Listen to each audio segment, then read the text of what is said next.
जय श्री कृष्णा। राधे राधे। हर हर महादेव। नमस्कार मित्रों, आप सभी का स्वागत है हमारे YouTube चैनल पर। आज हम सुनेंगे बृहस्पतिवार व्रत कथा और पूजन विधि। व्रत कैसे रखना है, क्या क्या करना है। बृहस्पतिवार का व्रत करने से और कथा स्वर्ण मात्र से सारे पाप नष्ट होकर हमें सौभाग्य की प्राप्ति होती है। हर तरह की दरिद्रता मिट जाती है। तो सबसे पहले अपन जानते हैं पूजन विधि। बृहस्पतिवार को कोई भी स्त्री या पुरुष इसका व्रत कर सकता है। वे दिन में एक ही बार भोजन करें, क्योंकि भगवान विष्णु का इस दिन पूजन होता है। भोजन पीले चने की दाल का कर सकते हैं, लेकिन नमक नहीं खाना है। और इस दिन हमें विशेषकर पीले वस्त्र ही पहनने हैं। पीले फलों का प्रयोग कर सकते हैं। हम पीले फलों का दान कर सकते हैं। केले की पूजन करनी है, पीले चंदन से पूजन करें। पूजन के बाद प्रेम पूर्वक गुरु महाराज की कथा सुननी चाहिए। इस व्रत को करने से मन की इच्छाएं पूरी होती है और बृहस्पति महाराज खुश होकर हमें धन, पुत्र, विद्या तथा मनवांचित फलों की प्राप्ति होती है। परिवार को सुख शांति मिलती है। इसलिए ये व्रत सर्वश्रेष्ठ और अति फलदायक सब स्त्री पुरुषों को करना चाहिए। इस व्रत में केले का पूजन करना चाहिए। कथा और पूजन के समय तन मन धन कर्म वचन से शुद्ध होकर जो इच्छा हम भगवान विष्णु से प्रार्थना करते हैं, उनकी इच्छाओं को भगवान विष्णु अवश्य पूरा करते हैं। ऐसा मन में दृढ़ विश्वास करके ये व्रत वो करना चाहिए और कथा सुननी चाहिए। तो आइए हम कथा सुनते हैं। कथा को मन लगा के सुनिएगा, आधी अधूरी नहीं छोड़नी है। जय श्री राधे कृष्णा। बृहस्पतिवार व्रत कथा। भारतवर्ष में एक राजा राज्य करते थे। वे बड़ा प्रतापी और दानी था। वे नित्य गरीबों और ब्राह्मणों की सहायता करता था। ये बात उसकी रानी को अच्छी नहीं लगती थी। वह न ही गरीबों को दान देती और न ही भगवान का पूजन करती थी, और राजा को भी दान देने से मना किया करती थी। एक दिन राजा शिकार खेलने वन को गए, तो रानी महल में अकेली थी। उसी समय बृहस्पति देव साधु के वेश में राजा के महल में भिक्षा लेने गए और भिक्षा मांगी। रानी ने भिक्षा देने से इनकार किया और कहा, हे साधु महाराज, मैं तो दान पुण्य से तंग आ गई हूँ। मेरा पति सारा धन लुटाता रहता है। मेरी इच्छा है कि हमारा धन नष्ट हो जाए, फिर न रहेगा बांस और न बजेगी बांसुरी। साधु ने कहा, देवी तुम तो बड़ी अजीब हो। धन संतान तो सभी चाहते हैं, और पुत्र और लक्ष्मी तो पापी के घर भी होने चाहिए। यदि तुम्हारे पास अधिक धन है तो भूखों को भोजन दो, प्यासों के लिए प्याऊ लगाओ, मुसाफिरों के लिए धर्मशालाएं खुलवाओ। जो निर्धन अपनी कुंवारी कन्याओं का विवाह नहीं कर सकते, उनका विवाह करवा दो। ऐसे में कई काम है जो आप कर सकते हैं, जिनके करने से तुम्हारा यश लोक परलोक में फैलेगा। परंतु रानी पर उपदेश का कोई प्रभाव न पड़ा। वह बोली, महाराज आप मुझे न समझाइए। मैं ऐसा धन नहीं चाहती जो हर जगह बांटती फिरूं। साधु ने उत्तर दिया, यदि तुम्हारी ऐसी इच्छा है तो तथास्तु। तुम ऐसा करना कि बृहस्पतिवार को घर लीप कर पीली मिट्टी से अपना सिर धोकर स्नान करना, पट्टी चढ़ाकर कपड़े धोना। ऐसा करने से आपका सारा धन नष्ट हो जाएगा। इतना कहकर वह साधु महाराज वहाँ से आलोप हो गए। जैसे वे साधु कहकर गया, रानी ने वैसा ही किया। 6 बृहस्पतिवार ऐसे ही बीते थे कि उनका समस्त धन नष्ट हो गया। भोजन के लिए दोनों तरसने लगे, सांसारिक दुखों को भोगने लगे। तब वे राजा रानी से कहने लगा कि तुम यहाँ पर रहो, मैं दूसरे देश में जाऊँ, क्योंकि यहाँ पर मुझे सभी मनुष्य जानते हैं, इसलिए कोई भी कार्य नहीं कर सकता। देश चोरी परदेश में भीख बराबर है, देश की चोरी परदेश की भीख के बराबर है। ऐसा कहकर राजा परदेश चला गया। वहाँ जंगल को जाता और लकड़ी काट कर लाता और शहर में बेचता। इसी तरह जीवन व्यतीत करने लगा। एक दिन दुखी होकर जंगल में एक पेड़ के नीचे आसन जमाकर बैठ गया। वह अपनी दिशा को याद करके व्याकुल होने लगा। बृहस्पतिवार का दिन था। एकाएक उसने देखा कि निर्जन वन में एक साधु प्रकट हुआ। वह साधु वेश में स्वयं बृहस्पति देव भगवान विष्णु थे। लकड़हारे के सामने आकर बोले, हे लकड़हारे, इस सुनसान जंगल में तू चिंता मगन क्यों बैठा है? लकड़हारे ने दोनों हाथ जोड़कर प्रणाम किया और उत्तर दिया, महात्मा जी, आप सब कुछ जानते हो, मैं क्या कहूँ? ये कहकर रोने लगा और साधु को आत्मकथा सुनाई। महात्मा जी ने कहा, तुम्हारी स्त्री ने बृहस्पतिवार के दिन वीर भगवान का निरादर किया है, जिसके कारण रुष्ट होकर तुम्हारी ये दशा कर दी।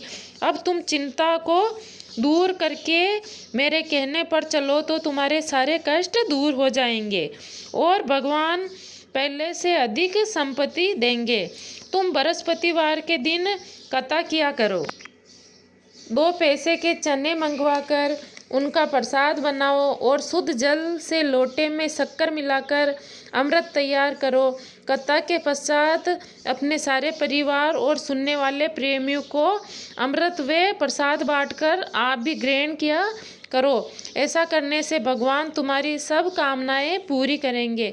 साधु के ऐसे वचन सुनकर लकड़हारा बोला, हे प्रभु, मुझे लकड़ी बेचकर इतना पैसा नहीं मिलता जिसे भोजन करने के उपरांत कुछ बचा सकूं। मैंने रात्रि में अपनी स्त्री को व्याकुल देखा है। मेरे पास कुछ भी नहीं जिससे उसकी खबर मंगा सकूं। साधु ने कहा, हे लकड़हारे, तुम किसी बात की चिंता मत करो। बृहस्पति के दिन तुम रोजाना की तरह लकड़ियां लेकर शहर जाओ। तुमको रोजाना से दुगना धन प्राप्त होगा, जिससे तुम भली भांति भोजन कर लोगे तथा बृहस्पति देव की पूजा का सामान भी ला आओगे। इतना कहकर साधु अंतर्ध्यान हो गए। धीरे धीरे समय व्यतीत होने पर फिर वही बृहस्पतिवार का दिन आया। लकड़हारा जंगल में लकड़ी काटकर किसी भी शहर में बेचने गया। उसे उस दिन और दिन से अधिक धन मिला।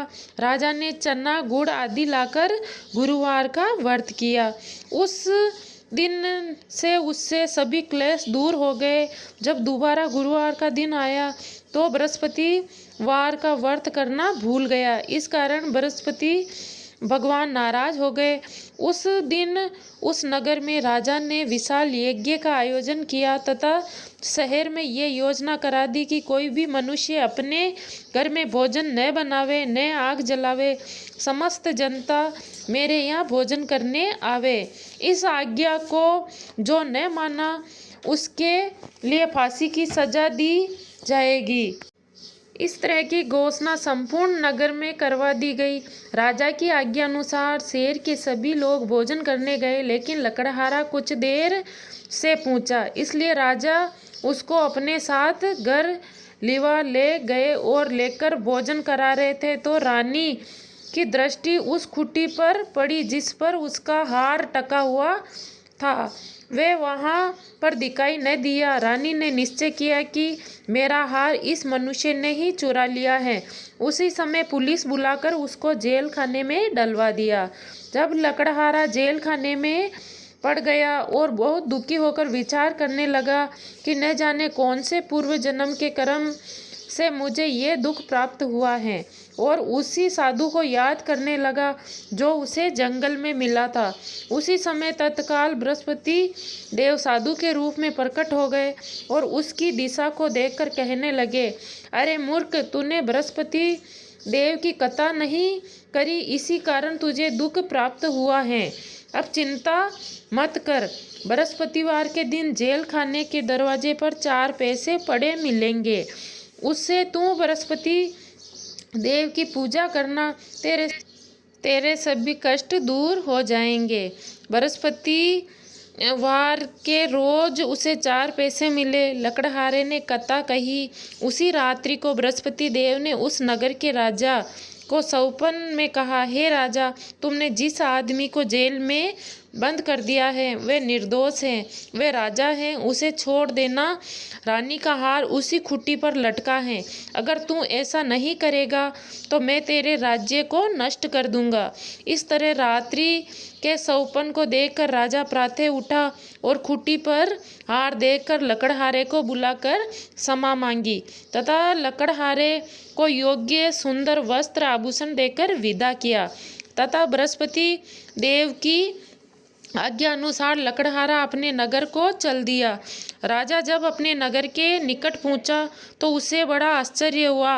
नगर में पहले से अधिक बाग, तालाब और कुएं तथा बहुत सी धर्मशालाएं, मंदिर आदि बन गए। राजा ने पूछा, ये किसका बाग और धर्मशाला है? तब नगर के सब लोग कहने लगे, ये सब रानी और बांदी के हैं। तो राजा को आश्चर्य हुआ और गुस्सा भी आया। जब रानी ने ये खबर सुनी कि राजा आ रहे हैं तो उसे बादी से कहा कि हे दासी, देखकर राजा हमको कितनी बुरी हालत में छोड़ गए थे।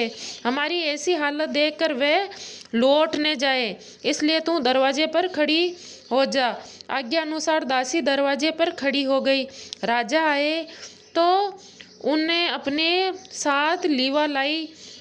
तब राजा ने क्रोध करके अपनी रानी से पूछा कि यह धन तुम्हें कैसे प्राप्त हुआ?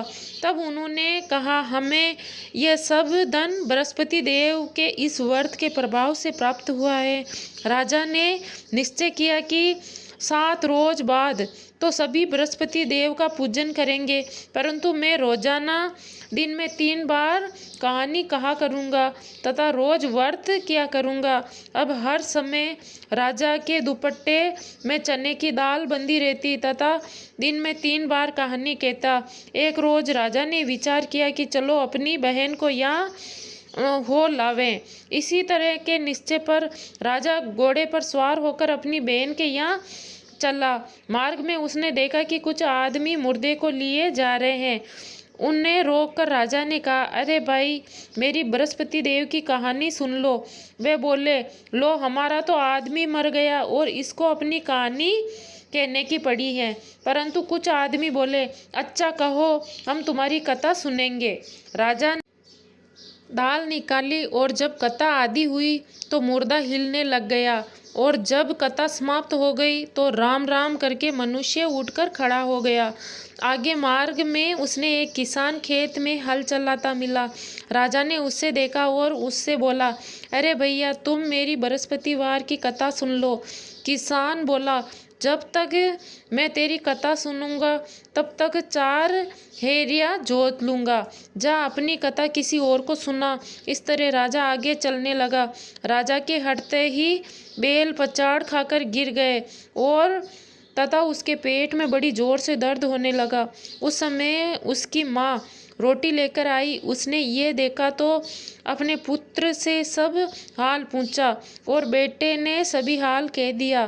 तो बुढ़िया दौड़ी दौड़ी उस घुड़सवार के पास गई और उससे बोले कि मैं तेरी कथा सुनूंगी, तू अपनी कथा मेरे खेत पर चलकर ही कहना। राजा ने बुढ़िया के खेत पर जाकर कथा कही, जिससे सुनते ही वे उसके बैल उठ खड़े हुए। किसान का पेट दर्द बंद हो गया। राजा अपनी बहन के घर पहुंचा। बहन ने भाई की खूब मेहमानी की। दूसरे रोज प्रातःकाल राजा जगा तो वे देखने लगा कि सब लोग भोजन कर रहे हैं। राजा ने अपनी बहन से कहा, ऐसा कोई मनुष्य नहीं जिससे भोजन नहीं किया हो, जिसने अभी तक भोजन नहीं किया हो। मेरी बृहस्पतिवार की कथा सुन ले। बहन बोली, हे भैया, ये देश ऐसा ही है। पहले यहाँ लोग भोजन करते हैं, बाद में अन्य काम करते हैं। अगर कोई पड़ोसी में हो तो मैं देख आऊँ। वे ऐसा कहकर देखने चली गई, परंतु ऐसा कोई व्यक्ति नहीं मिला जिसने भोजन नहीं किया हो। अतः वह एक कुम्हार के घर गई जिसका लड़का बीमार था। उसे मालूम हुआ कि उसने यहाँ 3 रोज से दिन में भोजन नहीं किया है। रानी ने अपने भाई की कथा सुनने के लिए कुमार से कहा। वह तैयार हो गया। राजा ने जाकर बृहस्पतिवार की कथा कही, जिसको स्वर्ण मात्र से लड़का ठीक हो गया। अब तो राजा की प्रशंसा होने लगी। एक रोज राजा ने अपनी बहन से कहा कि हे बहन, हम अपने घर को जाएंगे, तुम भी तैयार हो जाओ। राजा की बहन ने अपनी सास से कहा। सास ने कहा, हाँ चली जा, परंतु अपने लड़कों को मत ले जाना, क्योंकि तेरे भाई के कोई औलाद नहीं है। बहन ने अपने भाई से कहा, हे भैया, मैं तो चलूँगी, कोई बालक नहीं चलेगा। राजा बोला, जब कोई बालक नहीं चलेगा तब तुम क्या करोगी? बड़े दुखी मन से राजा अपने नगर को लौट आया। राजा ने अपनी रानी से कहा, हे निर्वंशी, हम निर्वंशी राजा हैं, हमारा मुख देखने का धर्म नहीं है और कुछ भोजन आदि नहीं किया। रानी बोली, हे प्रभु, बृहस्पति देव ने हमें सब कुछ दिया है, हमें औलाद अवश्य देंगे। उसी रात बृहस्पति देव ने राजा से सौपन में कहा, हे राजा, उठ, सभी सोच त्याग दे, तेरी रानी गर्भ से है। राजा ये बात सुनकर बड़ी खुशी हुई। 9वें महीने उसके गर्भ से एक सुंदर पुत्र पैदा हुआ। तब राजा बोला, हे रानी, स्त्री बिना भोजन के रह सकती है, बिना कहे रह सकती है। जब मेरी बहन आवे तुम उसे कुछ कहना मत। रानी ने सुनकर हाँ कर दिया। जब राजा की बहन ने यह शुभ समाचार सुना तो वह बहुत खुश हुई तथा बधाई लेकर अपने भाई के यहाँ आई। तभी रानी ने कहा, घोड़ा चढ़कर तो नहीं आई, गधा चढ़ आई। राजा की बहन बोली, भाभी, मैं इस प्रकार नहीं कहती तो तुम्हें औलाद कैसे मिलती? बृहस्पति देव ऐसे ही है, जैसी जिसके मन में कामनाएं हैं सभी पूर्ण करते हैं। जो सद्भाव पूर्वक बृहस्पतिवार का व्रत करता और कथा पढ़ता है अथवा सुनता है और दूसरों को सुनाता है, बृहस्पति देव उसकी मनोकामनाएं पूर्ण करते हैं। भगवान बृहस्पति देव उसकी सदैव रक्षा करते हैं। संसार में जो मनुष्य सद्भाव से भगवान जी का पूजन व्रत सच्चे हृदय से करते हैं तो उनकी सभी मनोकामनाएं पूर्ण करते हैं। जैसी सच्ची भावना से रानी और राजा ने उनकी कथा का गुणगान किया तो उनकी सभी इच्छाएं बृहस्पति देव जी ने पूर्ण की थी। इसी पूर्ण कथा सुनने के बाद प्रसाद लेना चाहिए। हृदय से उनका मनन करते हुए जयकारा बोलना चाहिए। बोलो बृहस्पति देव की जय, भगवान विष्णु की जय। जय श्री कृष्णा, राधे राधे। ऐसी कथा सुनने के लिए हमारे YouTube चैनल से जुड़े रहे। जय हो भगवान विष्णु की।